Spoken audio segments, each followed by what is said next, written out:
on point and ready to go. No. Thanks for tuning in, everybody. Yeah, welcome Monday. Mondays, every Monday, 3:30 Central. Yep. Let's kind of talk about a bunch of different topics. This week we are talking about... We're multifamily versus single family, right? So, I caught Ben on the spot. He kind of, brain fart there for a second. Well, no laughing back there, right? But maybe, I kind of threw Ben off his mojo, guys. So feel free to leave comments making fun of his, him getting thrown off of it. But Mondays, talk about different topics. This week we're talking about multifamily versus single family. Yep. But, at the end we'll do Q&A. So open questions. People can talk about anything they want to talk about. So... feel free, people, to open it up and, ask questions. I mean, you ask now, ask later. We will take these questions live and get going.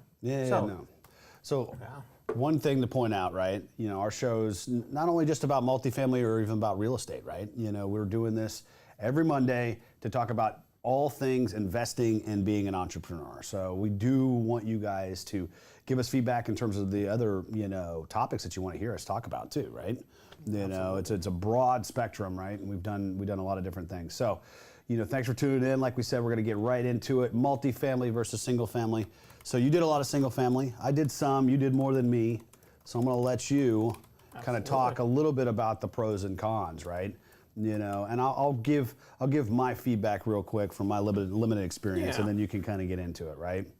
So pros, I always look at it. It's lower barrier of entry. Right, to get into a single family investment, right? Maybe less money, less time, less experience needed. If you look at the brokers, right, they're going to sell it to you. If you want to buy it at the price that they're going to sell it to you for, they'll sell it to you, right? Whereas in commercial, right, they really, regardless of whatever offer you give them, they really look at your background and how much experience you have and what your team looks like, because ultimately there's a lot that can happen during the closing period on a commercial property that can completely blow up the deal, right? So you can have less experience, less capital, probably devote less time depending on what you're doing. Let's just talk about rentals versus multifamily investing, right? Yeah. And so those are probably some of the pros, right? Yeah, and it's ultimately everyone starts with single family. Not everyone, but most people start with single family because it is just an easier thing to get your head around. People do buy a house. People do go through the process. Maybe they lived in a house growing up. They know what houses are. Not everybody lives in an apartment, and most people think apartments are too big, too crazy. It must be some big company down the street, in New York that owns it, right? Well, I think that's ultimately why. And as people get more educated, I came down that pathway, right? I read, Millionaire Real Estate Investor. I highly recommend that book to everybody. It gives you a good understanding of real estate basics, right? And again, in that book, it talks about residential, but a lot of that can be applied to commercial. And so as people kind of grow in their real estate career, I like to say they get more educated and they realize that there are good things with single family and there's some bad things about it, right? And so, I think that's why everyone starts there, right? Like you said, it just doesn't need as much capital, right? And, again, and that's not that you need a lot of capital in commercial, but you need someone's capital, right? And so, absolutely. But for me, my biggest thing is, I did the first fourplex, and then I bought a bunch of houses, and I liked it. Hey, it's cash flow, the numbers are working, right? Numbers don't lie, but it just got to the point of it doesn't scale very well, right? So I did like the fact that it does cash flow. It is nice Fannie and Freddie loans, and it's not. With commercial, our loans are 8, 10-year notes, 12-year notes, but with multifamily or single family, it really is 30 years, right? So literally you write it out for 30 years if you want to. And so that is something good and unique with the single family that you don't get, right? And then kind of going down that same tangent, it's close, right? Multifamily is further away, so it's a different kind of play. And, you can self-manage it if you really want to. Yeah, and then we see a lot of people that do, right? But then sometimes they become multifamily investors because it's... That probably will lead to a con that we'll get here in a minute, right? But the other thing that I always kind of saw why it was popular is that, obviously the HGTVs and the flipping shows, everybody kind of seems to think that they understand how it works, right? From a flip to a rental, right? There's a lot more knowledge out there, right? And so I would say that if you really don't know anything about real estate, there's probably a lot easier path to getting into single family than there would be for multifamily or commercial in general, right? There's just a lot more information out there. So it makes it a little bit easier to kind of get started, when you're getting into real estate investing. So, all right, so let's talk about the cons, man. The pros, everybody kind of knows, but you've been there, I've been there. Let's talk about why we ultimately gravitated to another asset class. I hated the insurance part of it, honestly. And it shouldn't have, but it just, to me, there's so what is that though, right? Each property has a different insurance policy, and they all expire at different days. And I probably could have and should have, spent the effort to get them all consolidated. But I mean, it just, each month you have a different thing that you don't know what's due, whether it's HOA is due for some property somewhere, insurance is due for some property somewhere, the loan mortgage maybe got changed to another company and now they're not going to auto pull and you have to reset it up. You know, tenants paying or not paying. I mean, it becomes an intractable problem almost because, and again, you could build systems and teams around it, but it just, you know, where I was, it was big enough that I probably needed a team, but small enough that I probably didn't. Yeah, you're kind of in that quasi where if you bought maybe another 10, you could have probably justified so that was something. Kind of that was the biggest problem, honestly. Just the you know, it doesn't scale very well.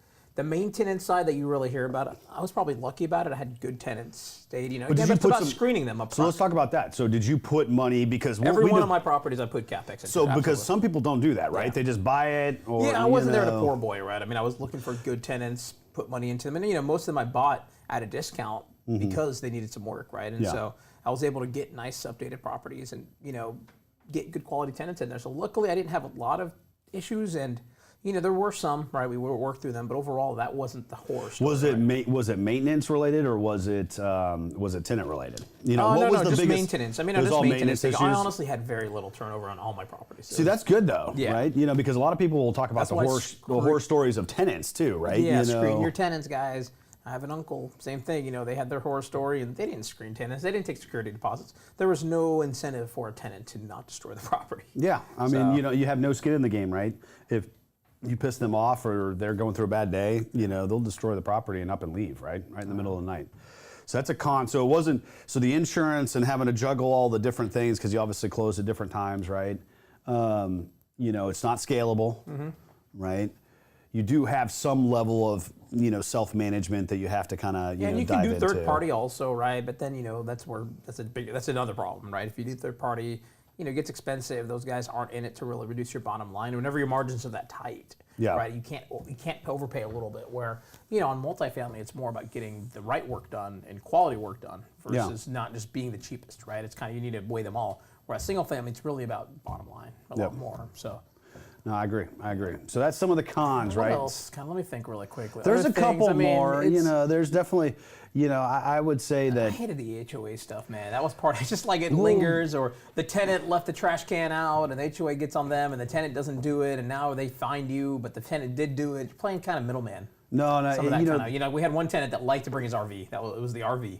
Bring the RV. He'd park it for a week, and the HOA would complain, and he would move it, and then maybe 2 weeks later come back for a week, and then think it hadn't been moved. I mean, it was just You know what I never really liked about, you know, residential or single family, right? Was that you can't really control. You can, to an extent, you can control the value, right? You know, you maybe put some updated, you know, you update the kitchen or do a few things, right? But ultimately, it's very hard to grow the value of that asset. Whereas in commercial and multifamily specifically, right?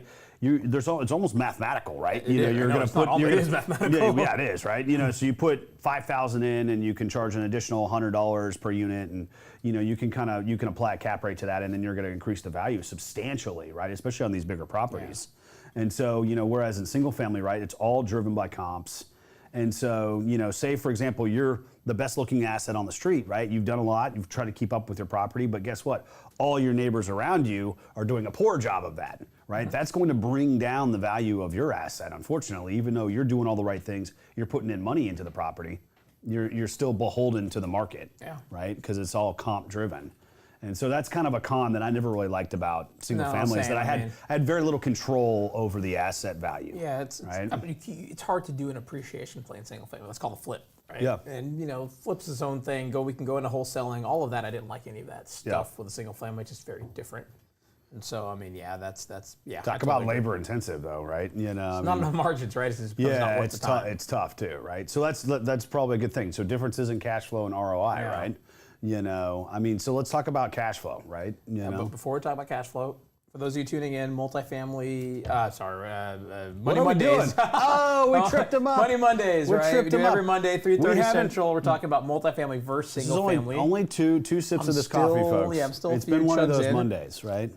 So for those of you watching, you know, we go through all sorts of different topics, so feel free to leave questions. We're happy to answer Q&A live here or as it makes sense or at the end about anything. It doesn't have to be about, you know, about our topic today. And let's see. So Ronnie says, "What's up? What's up, Ronnie? You missed it at the beginning. We talked about not having plaid shirts and having our coffee. We do have our coffee though, man. Yeah. It wouldn't be a Money Monday without it at this point. Ronnie This says is like a prop. he likes single family flips. Yeah, all right. Well, they're nice. It's a different kind of play. Yeah, no, definitely.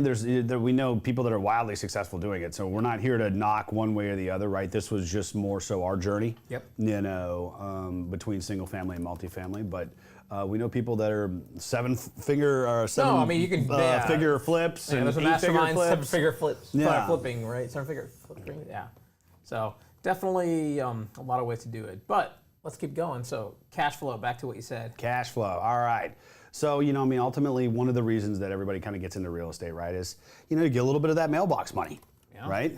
That applies to both of them, Yeah. Single family or multifamily. So let's talk about cash flow. One of the things that I really loved about multifamily and the concept of multifamily, right, was that you're spreading your risk across a lot of different units, right? Mm-hmm. Whereas you have a single family renter, and maybe you have somebody like Ferris, where you got a long-term tenant, 5 years.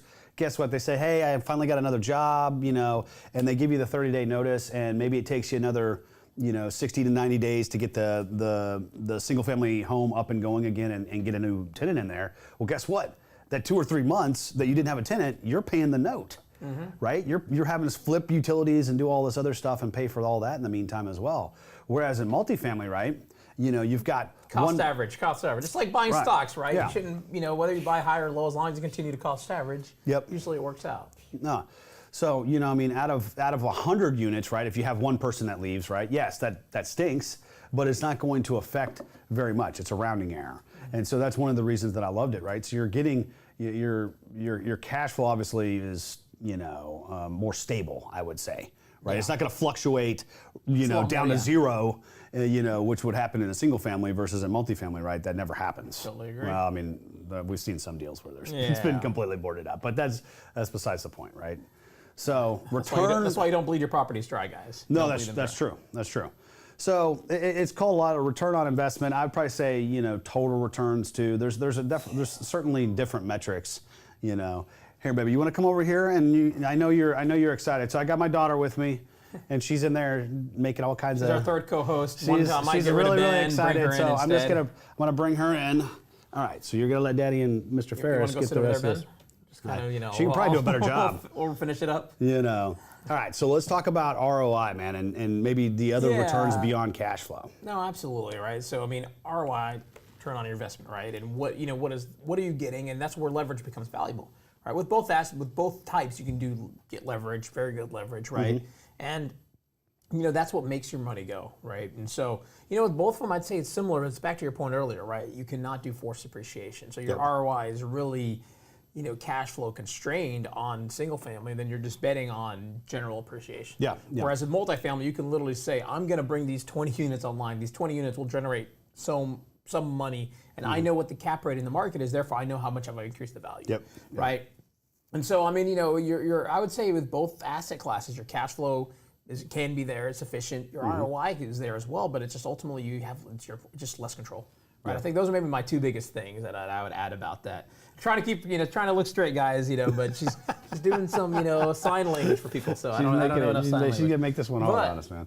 Before we keep going, Money Mondays, we do it every Monday, 3:30. Usually we go for about 30 minutes. We got about another 14 minutes to go. For those of you just tuning in, definitely feel free to drop any questions, comments you have. We talk about all sorts of topics. Each week we pick a different topic, but you don't have to ask about the topic. So we are talking about multifamily or single family if it wasn't obvious, but let's kind of go through some of the comments. So Ronnie, we do need to get Disrupt Plaid shirts at some point. Let's see, syndicating apartments is pretty much a long flip. Kind of is. It just sometimes a never-ending flip. Yeah, Sam says, "What's going sometimes on?" Sometimes we hate to say it, right? But we have flipped an apartment before. No, right? we've flipped several. We have one right now. We're about to sell. So I gotta call our attorney, dude. And I just remember that. All right. All good stuff. We're negotiating the PSA. Yeah. So deal we're selling. All right, so let's talk a little bit more. We hit on some of these things, and Shanna, if you want to go to the presentation, right? So differences in scalability. So let's talk about scalability, man. For somebody that wants to segue into this as a career, right? Not just the guy that's a or gal that's a working professional wants to have a few rentals on the side. You want to grow a real estate firm, right? It is so much harder and it's going to take you so much longer to buy 100 single-family homes than it would for you to buy one property that has 100 units, right? Not if you buy all the 100 houses at the same time. Yeah, but unfortunately, we're not hedge funds, right? Yeah. Unfortunately, we're not hedge funds. We can't buy the whole subdivision. So it's just not a scalable thing, right? Absolutely. And even if you were lucky, 100 closings, 100 insurance policies, 100 loans, and we know people that own that much, but it's something totally different, right? Usually they have private equity behind them or something like that, where they're going in and they're buying 100 properties at the courthouse steps, and they right? have just as little hair as Ben usually as well from doing it. So. No, I mean, so it's not scalable, right? Because at the end of the day, you're going to be chasing properties all day long, right? And yes, you can get a property management company to do it, and that's one way to do it. But at the end of the day, that's still going to take you a very long time to get to that point where it justifies all that, right? Absolutely. And that's what I love about it, right? It's scalable, right? And and again, just back to that too. The other part of that is just staff. Yeah. Dedicated on-site staff that is doing, that is living and breathing only about your property. Yeah. Not they have 200 houses that they have across different areas, different towns, right? I mean, it just becomes you're spending so much of your time driving around. No, because it's not going to, like you totally hit it on the head, right? You're not going to have 100 properties in the same subdivision, right? So you're going to have maybe 10 over on the north side, 20 on the east side, and then especially when you're living here in Houston, and anybody that knows Houston is a very, very wide city. It's one of the biggest cities in the country, right? And so, you'd be driving all day long, right? So let's talk about the other thing, and I touched on this a little bit earlier, right? Barriers to entry, right? Yeah, I think scares people, man. Bigger stuff scares people. You add that extra zero or two, right? You're gonna, because even it's a big step up from $100,000 to $1 million, but it's even a bigger step up from $1 million to $10 million. Yeah, but ultimately, it's really not once you get comfortable with it, right? No, but I'm just saying starting off. No, but right? it is. I mean, starting off, no, it absolutely is. But I'm saying once people do the first deal or two, you kind of realize it's a lot of the same thing, right? If I've gone up 90 sets of stairs, I can make it to that last 100, even if I have to take a little bit of a break, right? Yep. I just pulled that analogy out of nowhere, but hey, I'll give it a shot. No, I'll let you roll with that one. Shayna? But you're doing a great job, dude. She's making this one. This one nice and challenging. So I mean, it's just it's really not as hard as it looks. But there's a lot of moving pieces. Yeah. This is where you have partners. And that's the other thing too. Well, let's talk about leverage, right? Yeah. Because the barriers of entry. What you're saying is they can be broken down by leveraging syndication, right? By leveraging good debt and team. Period. Right. And team. So right? Leveraging your attorney who's done it 100 times, it can help guide you from screwing up. Right. We're literally doing that right now. To leveraging a mortgage broker, helping kind of figure out the right debt versus the wrong debt for the business play that you're trying to do. Yep. Leveraging other partners who have done 50 closings and know the 50 steps that it takes to do a closing, right? So you don't miss a step.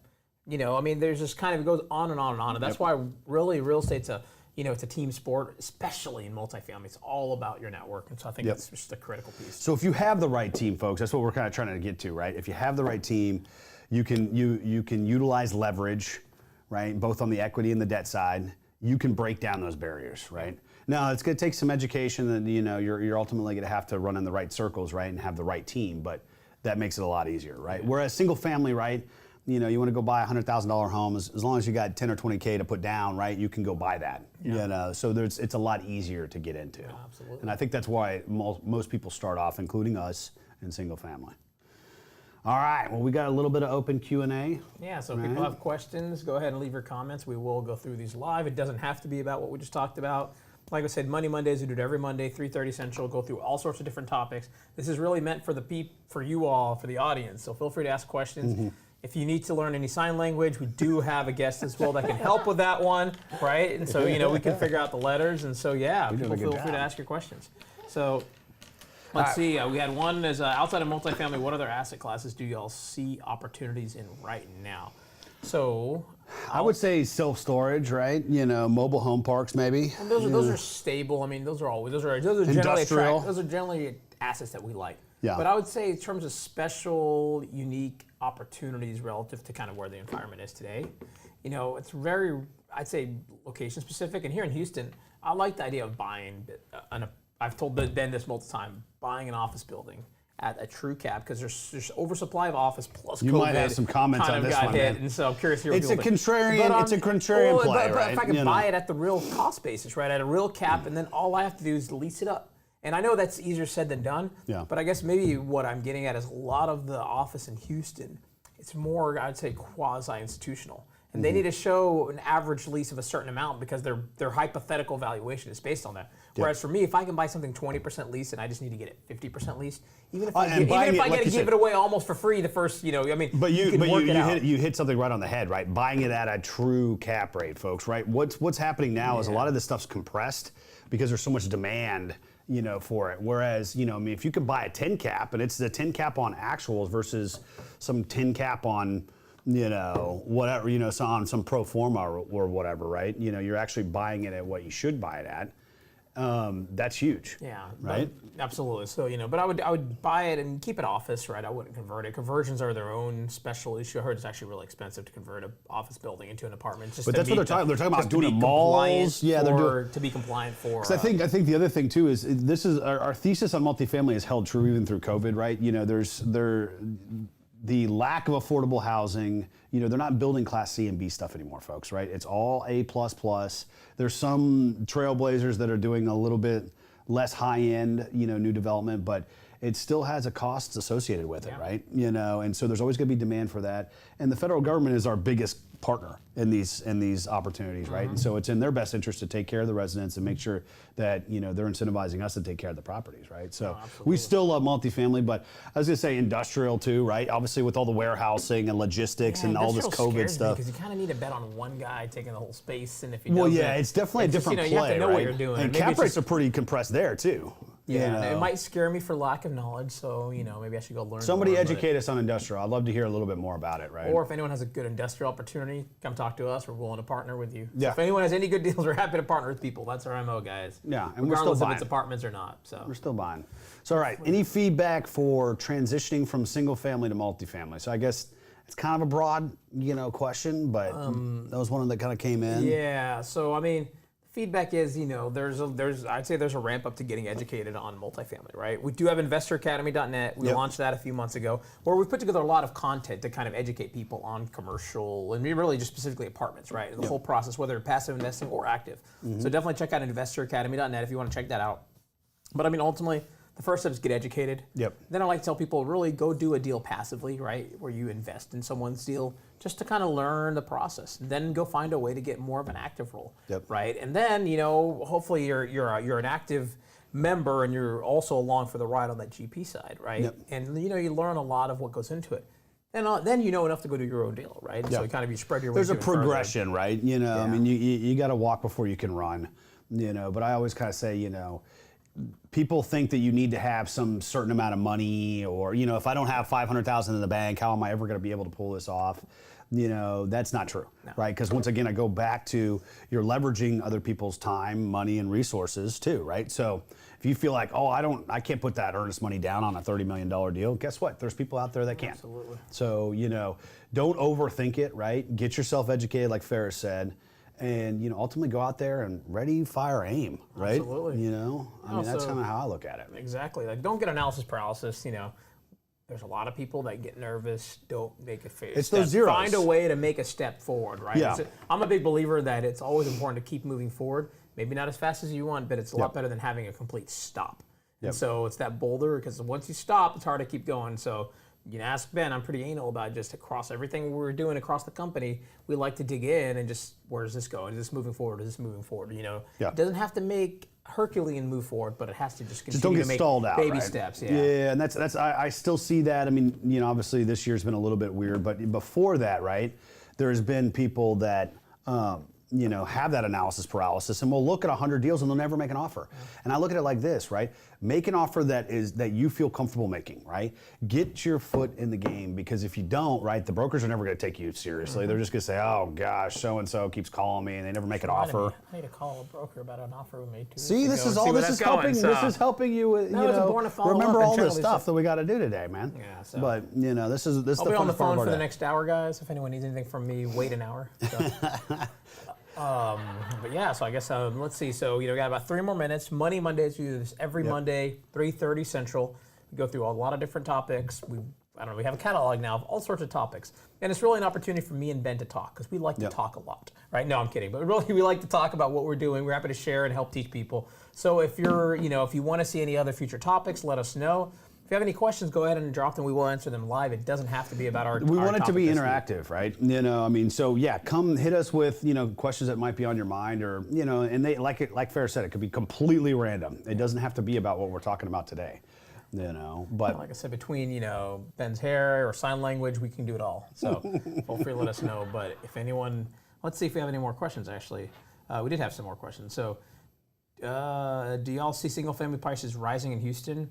Yeah, I think prices just across the whole country have unfortunately been going up just because the rates have fallen, right? Yeah. And so, are they going to continue to rise? I'll be surprised if they do continue. I don't expect them to continue to rise. I think they're going to flatten. Yeah, I think it's all just, there's probably some pent-up demand, right? And obviously interest rates are like at historic lows. Like if you can refi or buy a house with a 30-year note that's at 2.5%, we talk about our parents, like they're, back in the 80s, their interest rate was like 18%. Crazy. So they look at it like, oh, you're paying 2.5. That's pretty good. Yeah, very good. You're locking that in for 30 years. So that's why I think right now you're seeing a little bit. To do a refi, I'm just going to lock in at 2.75 for 30 years. I mean, for 30 years, you're not going to. Well, it's not full leverage, so I didn't do cash out. But yeah, it's crazy. Let's see. So more questions. Do y'all ever change y'all Starbucks orders? No. Why would I do that? Every day? Yeah, like come on. Why would I do that? Same thing every day. Grande pie with cream. Mine's a little bit more fancy. And yeah, Ben's drink costs twice as much as mine. It's really not fair, but I like to say I'm a cheap. I'll get you 2 pikes. I'm a cheap date for Starbucks. I'll get you 2 pikes instead of the grande mocha. Like not only is his drink more expensive, but then he also gets the customizations that add even more. So it's just I'm a cheap Starbucks date. The drip coffee, I've loved it. Drink it a lot, twice a day. There you go. But yeah, so coming up on top of the hour, 4 o'clock. So we're gonna give it a wrap unless anyone has any more last second questions. Money Mondays, we do this every Monday, 3:30 Central. Sometimes we got guest hosts. Yeah, sometimes we got guest hosts. We brought the world's top sign languager, if that's a word, and we might have other future guests. But no, we will probably start to bring in some guests as kind of COVID calms down a bit more. Yeah, and start to explore that. So otherwise, it's called a wrap. It's called a wrap. Thanks for tuning in.